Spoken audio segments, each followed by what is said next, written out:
Welcome back to Story Time with me, Miss Liss. Today we're going to read one of my childhood favorites.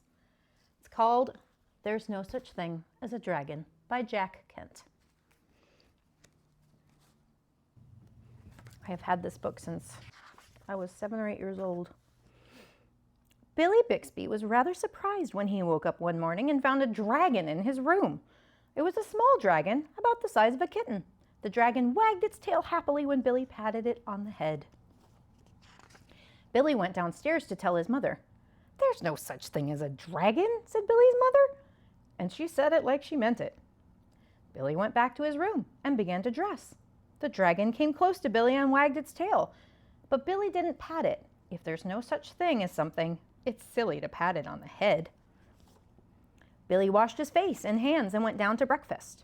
The dragon went along. It was bigger now, almost the size of a dog. Billy sat down at the table. The dragon sat down on the table. This sort of thing was not usually permitted, but there wasn't much Billy's mother could do about it. She had already said there was no such thing as a dragon, and if there's no such thing as something, you can't tell it to get down off the table. Mother made some pancakes for Billy, but the dragon ate them all. Mother made some more, but the dragon ate those too.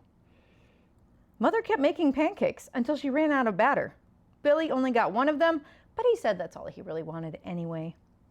Billy went upstairs to brush his teeth. Mother started clearing the table. The dragon, who was quite as big as Mother by this time, made himself comfortable on the hall rug and went to sleep. By the time Billy came back downstairs, the dragon had grown so much he filled the hall.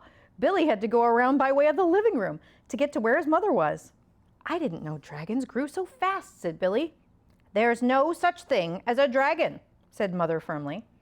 Cleaning the downstairs took Mother all morning, what with the dragon in the way and having to climb in and out of windows to get from room to room. By noon, the dragon filled the whole house.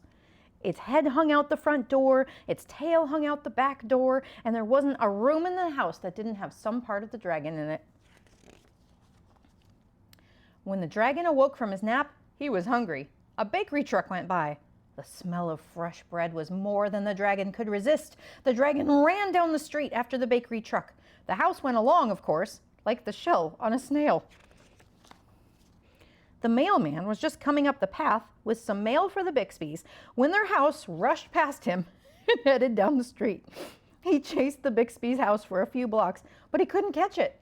When Mr. Bixby came home for lunch, the first thing he noticed was that the house was gone. Luckily, one of the neighbors was able to tell him which way it went. Mr. Bixby got in his car and went looking for the house. He studied all the houses as he drove along. Finally, he saw one that looked familiar.